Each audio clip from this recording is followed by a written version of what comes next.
तर आज आपण वर्डमध्ये रेझ्युमे कसा बनवायचा ते शिकणार आहोत. रेझ्युमे बनवताना आपला रेझ्युमे व्यवस्थित फॉन्ट वगैरे व्यवस्थित पाहिजे, आपली डिटेल्ड इन्फॉर्मेशन पाहिजे आणि अट्रॅक्टिव्ह पाहिजे. त्याच्यामध्ये जसं त्याचा फॉन्ट असेल किंवा इन्फॉर्मेशन असेल, आपली एज्युकेशनल इन्फॉर्मेशन किंवा हॉबीज काय आहेत त्या असतील आणि साईडला जे बॉर्डर वगैरे असेल तर अजूनही अट्रॅक्टिव्ह होतो आपला रेझ्युमे. त्याच्यामुळे जेवढा अट्रॅक्टिव्ह रेझ्युमे असेल तेवढा चान्सेस आपले वाढतात. म्हणून तो अट्रॅक्टिव्ह रेझ्युमे कसा बनवायचा तर ते आता मी सांगणार आहे तुम्हाला. तर स्टार्टिंगला आपण इथे रेझ्युमे घेऊ.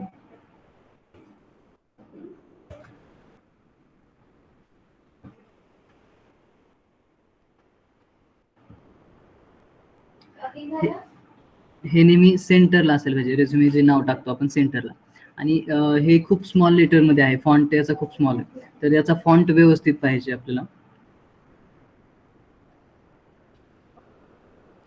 व्यवस्थित आणि बोल्डमध्ये पाहिजे. म्हणजे समोरच्या व्यक्तीला ते व्यवस्थित दिसायला पाहिजे. त्याच्यानंतर स्टार्टिंगला आपण टाकतो पर्सनल इन्फॉर्मेशन. पर्सनल इन्फॉर्मेशन टाकताना फॉन्ट स्मॉलच पाहिजे आपला, जास्त मोठा नाही पाहिजे. फक्त हेडिंग जे आहे हा काय रेझ्युमे तर त्याची इन्फॉर्मेशन स्टार्टिंगला जे टाकणार आहे आपण ते फक्त हायलाइट झालं पाहिजे गोल्डमध्ये.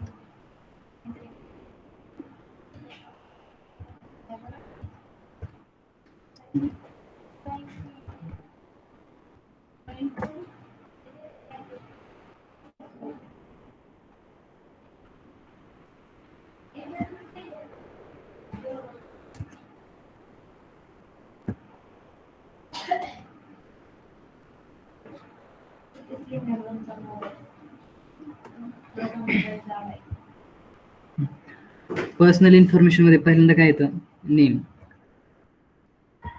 आपलं नाव आधी टाकायचं इथं. प्रत्येक वेळेस बोल्ड आणि अंडरलाईन करायची नाहीये. फक्त जे मेन हेडिंग आपण देतोय त्याला बोल्ड करायचंय आणि अंडरलाईन किंवा अंडरलाईन द्यायची. प्रत्येक वेळेस अंडरलाईन नाही द्यायची. आता इथे नेम टाकतो मी.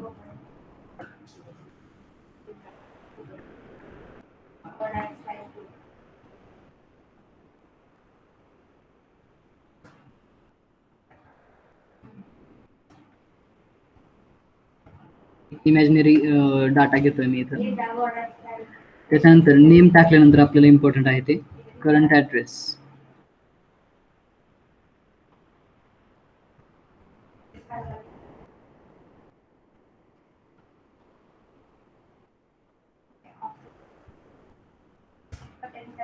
आधी आपण सगळी इन्फॉर्मेशन टाकू, त्याच्यानंतर लास्टला तुम्हाला मी फॉन्ट आणि कसं असायला पाहिजे ते सगळं व्यवस्थित हे एका लाईन अलाइनमेंट त्याची कशी असायला पाहिजे ते लास्टला सांगतो मी. आधी फक्त आपण इन्फॉर्मेशन टाकून घेऊ.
आता करंट ॲड्रेस आपण टाकलेले इथं. त्याच्यानंतर परमनंट ॲड्रेस. करंट ॲड्रेस आणि परमनंट ॲड्रेस वेगळा पण असू शकतो किंवा सेम असू शकतो. जर सेम असेल तर करंट ॲड्रेस आणि परमनंट ॲड्रेस डबल टाकायची आवश्यकता नाही. फक्त परमनंट ॲड्रेस जरी टाकला तरी चालू शकतो. इथं परमनंट ॲड्रेस वेगळा आहे म्हणून मी दोन्ही वेगवेगळे घेतोय.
परमनंट ॲड्रेस झालेला आहे. त्याच्यानंतर डेट ऑफ बर्थ इम्पॉर्टंट आहे.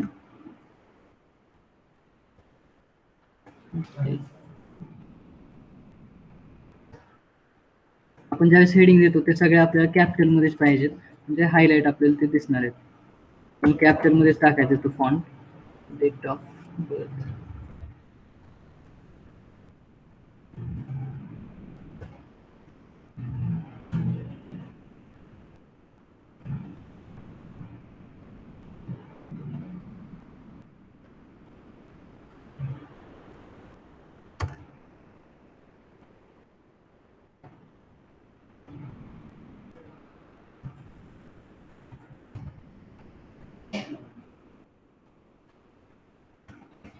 डेट ऑफ बर्थ टाकल्यानंतर येणार कॉन्टॅक्ट नंबर.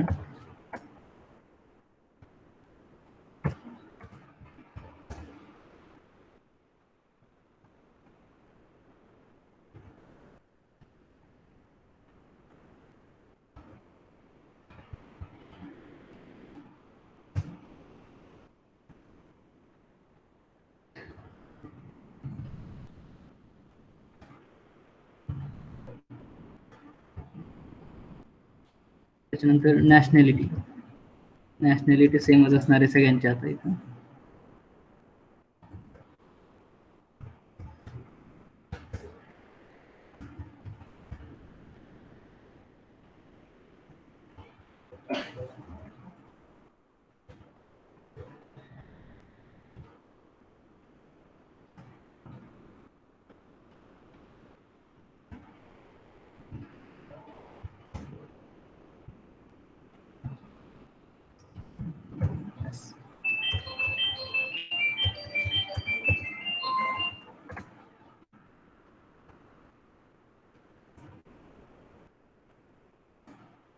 मॅरिटल स्टेटस म्हणजे लग्न झालेलं आहे की नाही त्याच्यासाठी तिथं अनमॅरिड म्हणून टाकायचं. जर झालेलं नसेल तर unmarried.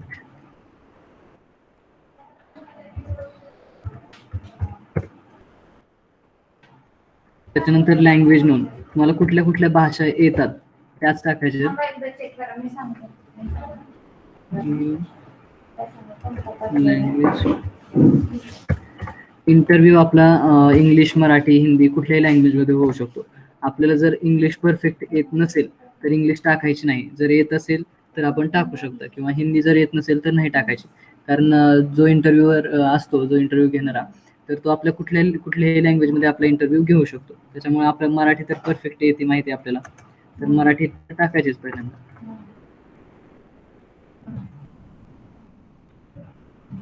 Marathi.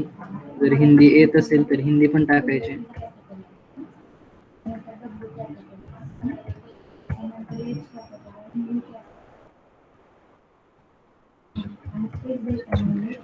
Marathi, Hindi, English normally सगळे टाकतात.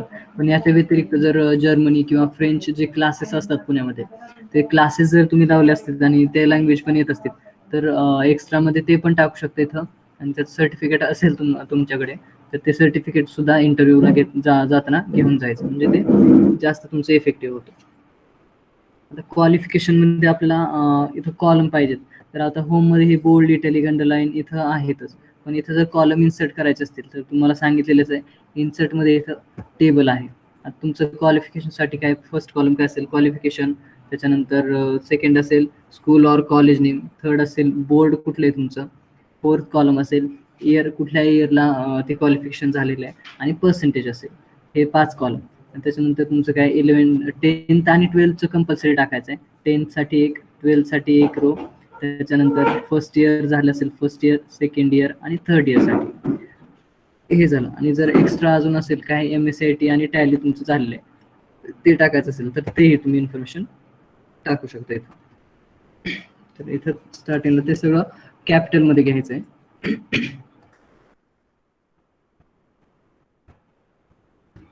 स्टार्टिंगला क्वालिफिकेशन फर्स्ट कॉलममध्ये. त्याच्यानंतर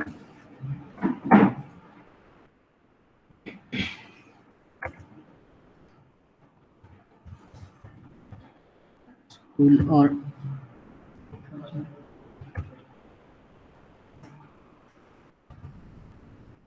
और कॉलेज नेम. मध्ये तुमचं बोर्ड येईल, बोर्ड. त्याच्यानंतर इयर असेल, कोणत्या इयरला तुम्ही ग्रॅज्युएट झाला किंवा ते इयर क्लिअर झालं तुमचं, पर्सेंटेज. त्याच्यानंतर फोर्थ फिफ्थ कॉलममध्ये पर्सेंटेज.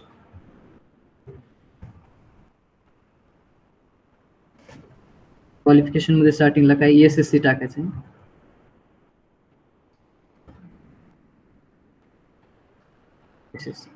तर कॉलेज तुमचं काय असेल, समजा येणार आहे, तर पूर्ण नाव टाकायचं इथं. मी इथं शॉर्टमध्येच फक्त येणार करतो. त्याच्यानंतर बोर्ड पुणे असणार आहे.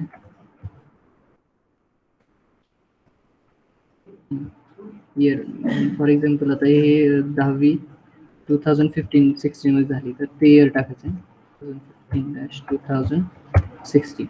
आणि पर्सेंटेज काय असतील ते टाकायचे, 90% करतो. त्याच्यानंतर HSC 12वीच टाकायचं आहे. 12th पण येणार मधून झालेली असेल किंवा आय कॉलेज टाकायचं.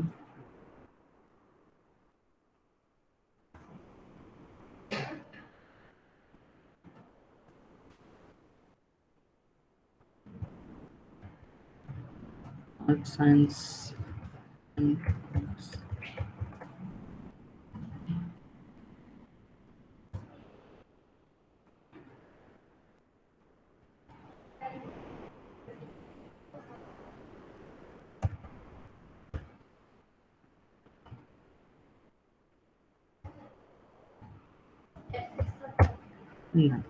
बोर्ड सेम असणार आहे, पुणे. इयर आता 10 ते 2015-16 ला आहे. 11 कितीला असणार, 16-17. आणि HSC 2018-19.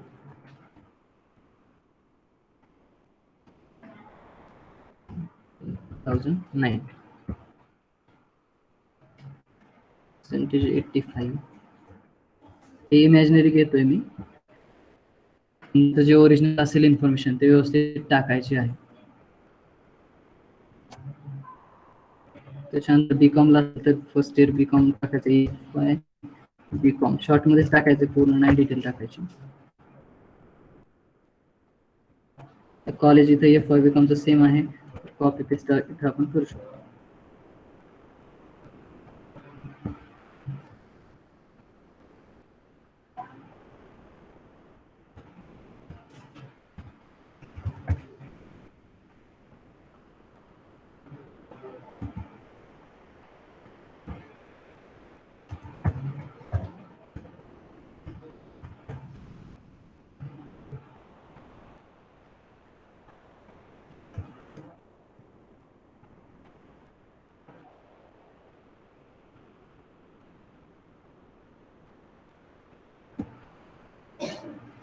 फर्स्ट इयरचं काय इयर आहे आपलं? 2019. 2019, 20.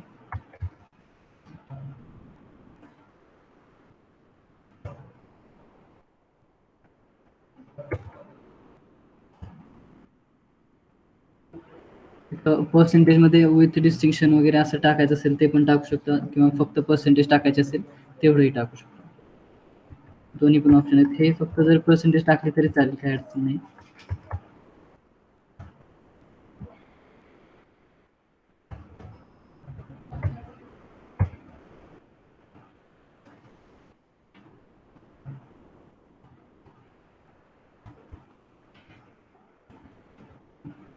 जर तुम्ही थर्ड इयरला आहे आता आणि तुम्ही आता ऍप्लिकेशन करता जॉबसाठी, तर तुम्ही थर्ड इयरला शिकत असला तर पर्सिंग म्हणून लिहायचं आहे तिथं. म्हणजे तुम्ही आता चालू आहे तुमचं असं. त्याच्यानंतर तुमचं MSc-IT चालू आहे आता, तर MSc-IT ची पण इन्फॉर्मेशन टाकू शकता इथं. MSc-IT स्कूल और कॉलेज इथे विचारलं, तर कुठून MSc-IT करताय तुम्ही? अल्फावाईट कॉम्प्युटर्स. तर इथं अल्फावाईटचं नाव करायचं, किंवा कुठून कम्प्लीट झालंय? अल्फावाईट.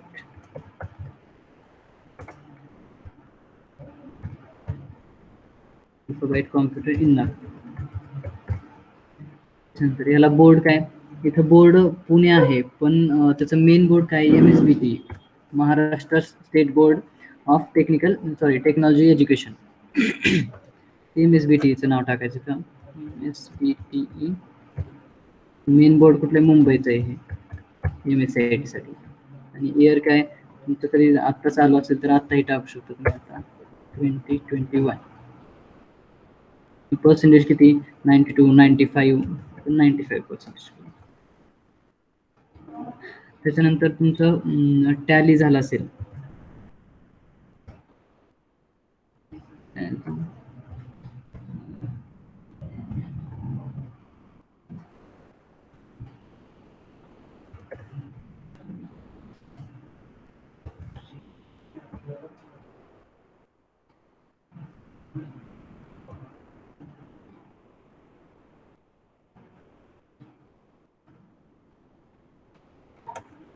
त्याचं बोर्ड काय? CCA पुणे.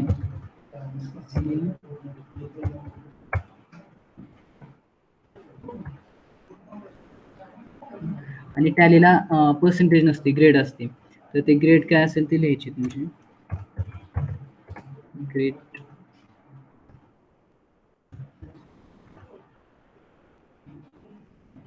हे सगळे झाले आपली क्वालिफिकेशन, म्हणजे एज्युकेशनल इन्फॉर्मेशन. इथे एक पॉइंट राहिला आपला तरी. इथं वर जसं पर्सनल इन्फॉर्मेशन टाकले तसं इथं एज्युकेशनल इन्फॉर्मेशन एज्युकेशनल इन्फॉर्मेशनच टाकायचं आहे.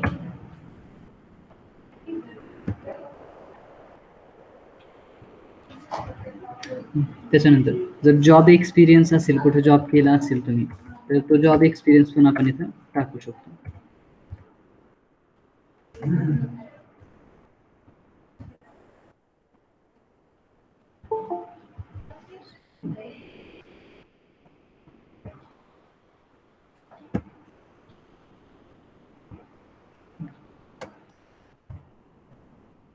जॉब एक्सपिरियन्स टाकायचा आहे. जर असेल तर टाकायचा, नसेल तर काहीच टाकायचं नाही. हा एक्स्ट्रा पॉइंट घेतोय मी तुमच्यासाठी. मी इथे टाकतो.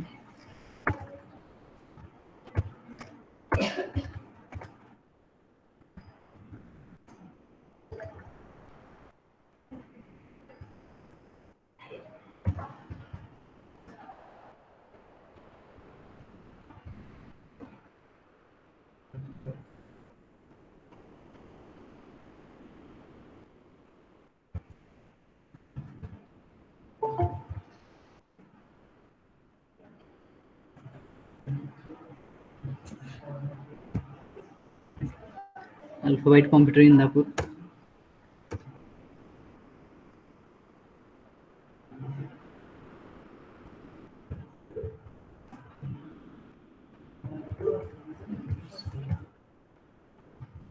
कॉम्प्युटर इन्स्ट्रक्टर असेल, किंवा काय कॉम्प्युटर ट्रेनर असेल, किंवा टॅली MSCIT ट्रेनर असं काही असेल जॉब एक्सपिरियन्स तुमचा, तर तोही तुम्ही टाकू शकता इथे.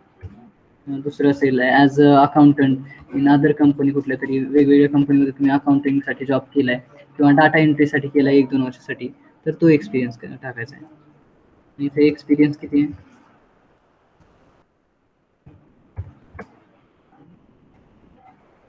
2 इयर्स.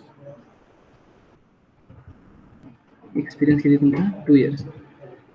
तर हा डाटा टाइप जर केलाय तुम्ही, पण हा व्यवस्थित नाहीये, हा एवढा अट्रॅक्टिव्ह पण दिसत नाही तुम्हाला, तर हा अट्रॅक्टिव्ह बनवायचा आहे. तर पहिल्यांदा सुरेश गणेश, आता हे नाव जे टाकलेलं आहे मी, ते नाव तुम्ही याचा फक्त नावाचा जो फॉन्ट आहे तो बोल्ड करायचा आहे स्टार्टिंगला. नाव तुमचं बोल्ड दिसायला पाहिजे स्टार्टिंगला. त्याच्यानंतर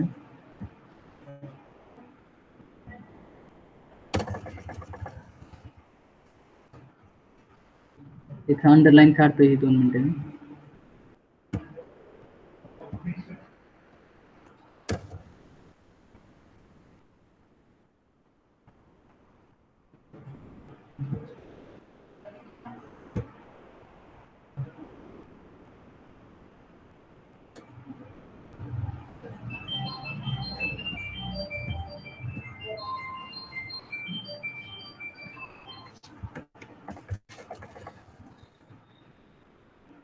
हे सगळं एकाच लाईन मध्ये यायला पाहिजे.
सगळे एका लाईन मध्ये यायला पाहिजे व्यवस्थित.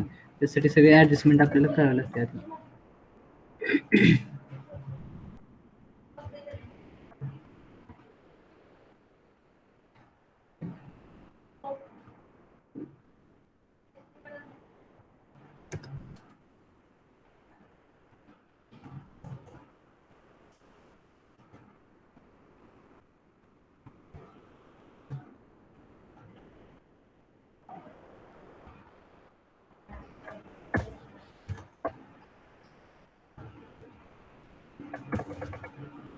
Date of birth, contact number, त्याच्यानंतर जेंडर, सगळं व्यवस्थित.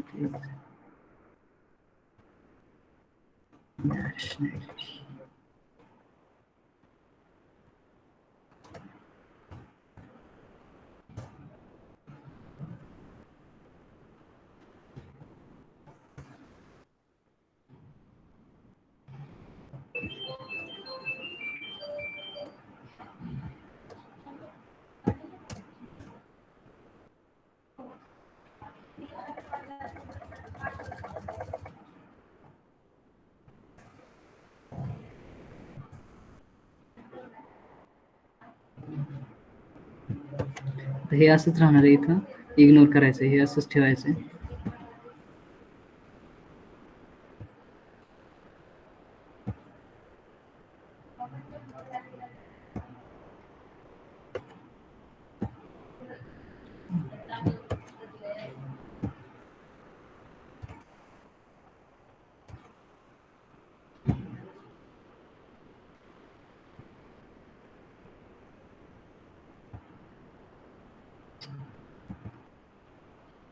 स्टार्टिंगला हे जे आपण हे केलं नाही, बोल्ड केलेलं नाही, ते आधी बोल्ड करून घ्यायचं.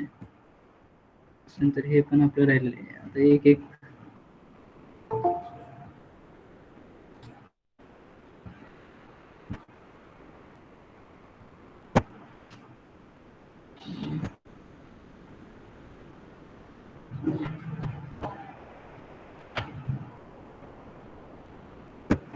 फॉर्मॅट पेंटर आहे. फॉर्मॅट पेंटरचा यूज करून पण आता नेमला जो इफेक्ट दिलाय तोच करंट ॲड्रेसला, त्याच्यानंतर तोच परमनंट ॲड्रेस, तर तेच फॉर्मॅट पेंटर घेऊन इथं फक्त जे मेन आहेत. आवाज आहे ना सर? हॅलो, आवाज येतोय? हा, आवाज आहे ना. हॅलो, आवाज येतोय सगळ्यांना? येतोय सर. ओके. यस, येतोय सर. हा, त्याच्यानंतर कॉन्टॅक्ट नंबर. मोठ्याने बोला सर. हा थांब. आता इथं जेंडर असेल त्याचं सगळ्यांना एकच आपण हे करायचं आहे, फॉर्मॅट पेंटर यूज करून लावायचं फॉर्मॅट, म्हणजे फॉर्मॅट आपला कुठं चेंज होणार नाही दुसरीकडे.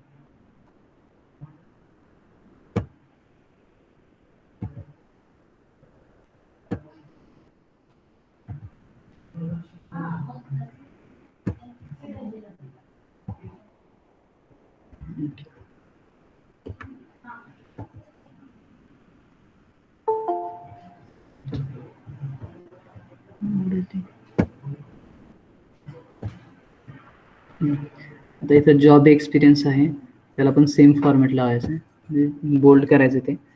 आणि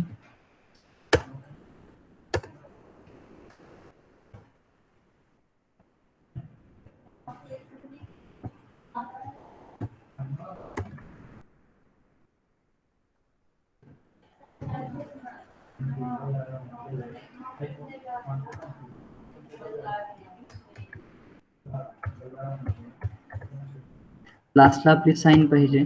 जर हार्ड कॉपी आपण देत असणार आहे तर त्यावेळेस साईन पाहिजे आपली तिथं.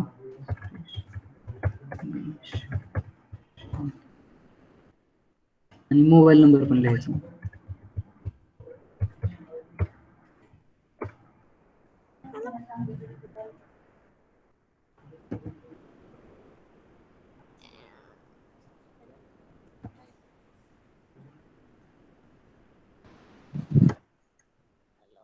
हॅलो सर, आवाज येत नाही. हा, एक मिनिट. ठीक आहे. आता हे आपण केलेलं सगळं टाईप केलेलं डाटा, फॉर्मॅट पण आपला ओके. आपल्याला जर अजून कुठला फॉर्मॅट इथं चेंज करायचा असेल तर तो हे करू शकतो. पण इथं आवाज येतोय ना? येतोय. येतोय सर. ओके. तर इथं आता स्पेसिंग जे आहे ते जास्त झालेलं आहे, तर इथं स्पेसिंग व्यवस्थित करायचं स्टार्टिंगला. आणि हे जे लाईन्स दिसतात ते प्रिंट काढल्यानंतर लाईन्स दिसणार नाही तुम्हाला, तर हे इग्नोर केलं तर जातं. पण आपल्याला जर प्रिंट काढायची असेल तर त्या लाईन दिसणार नाही. इथं कोणाचं माईक ऑन आहे ते माईक ऑफ करा आधी.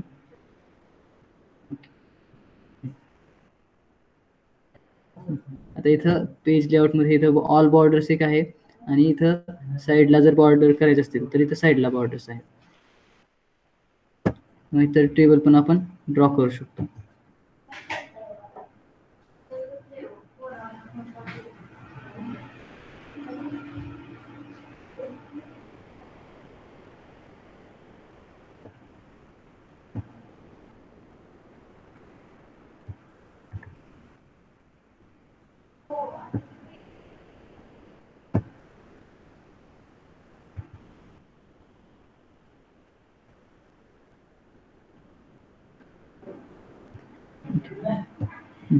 अशा ऑल बॉर्डर केल्या तरी चालू शकतात, आणि किंवा फक्त विदाउट बॉर्डर जरी असेल असा तरी चालू शकतो. त्याच्यामुळे काय त्याचं बॉर्डरचं एवढं इम्पॉर्टंट नाही आहे. फक्त जी ही इन्फॉर्मेशन आहे ती व्यवस्थित पाहिजे, आणि आपला फॉन्ट एक व्यवस्थित पाहिजे. जर फॉन्ट अजून दुसरं कुठलं वाटतं आपल्याला चांगला, तो फॉन्ट आपण घेऊ शकतो. कॅलिबरी नॉर्मली एरियल फॉन्ट असतो, एरियल फॉन्ट पण चालतो, किंवा कॅलिबरी लाईट जो हा फॉन्ट आहे हा मेनली फॉन्ट यूज करतो आपण.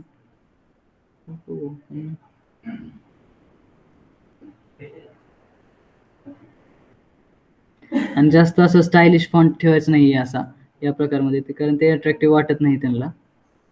ठीक आहे. आता आपला ठीक आहे, कोकिळा म्हणून हा एक फॉन्ट आहे मराठीसाठी. तो परफेक्ट फॉन्ट आहे आपल्याला इथं. या फॉन्टमध्येच मॅक्झिमम असतात आपले जे हे असतात रेझ्युमे वगैरे, या फॉन्टमध्येच असतात, आणि ते अट्रॅक्टिव्ह वाटतो तो फॉन्ट. त्याची साईज वाढवू आपण.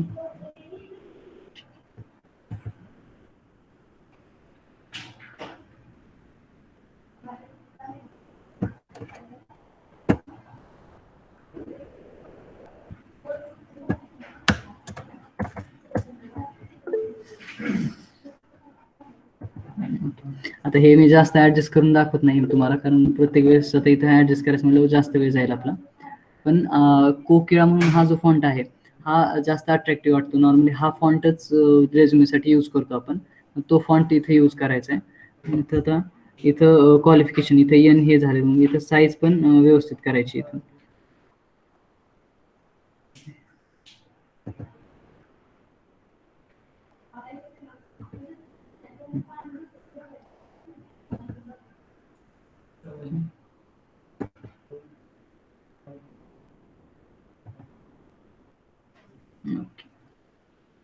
हे असा रेझ्युमे असणार आहे. आणि हे आपण जर ऑनलाईन पाठवायचं जरी असेल तर इथं फाईलमध्ये जाऊन इथं एक्सपोर्ट म्हणून ऑप्शन आहे.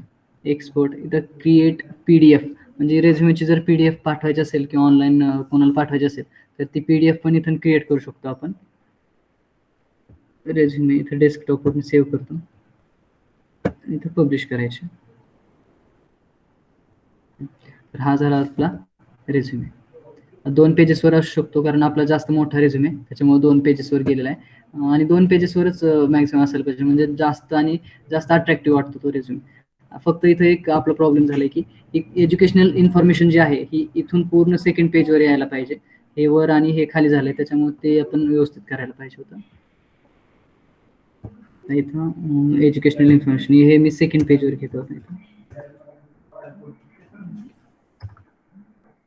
हां, हे सेकंड पेजवर आलेलं आहे. याची PDF आपण क्रिएट करू.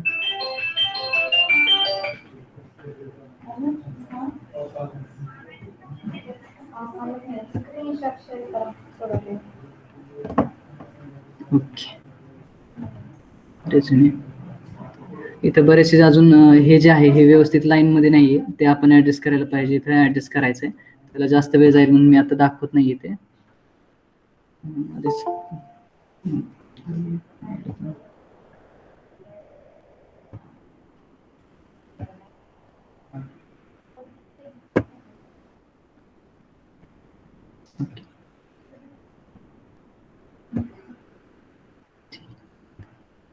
म्हणजे PDF जरी करायचं असेल तरी ते करू शकतो आपण इथून रेझ्युमेसाठी.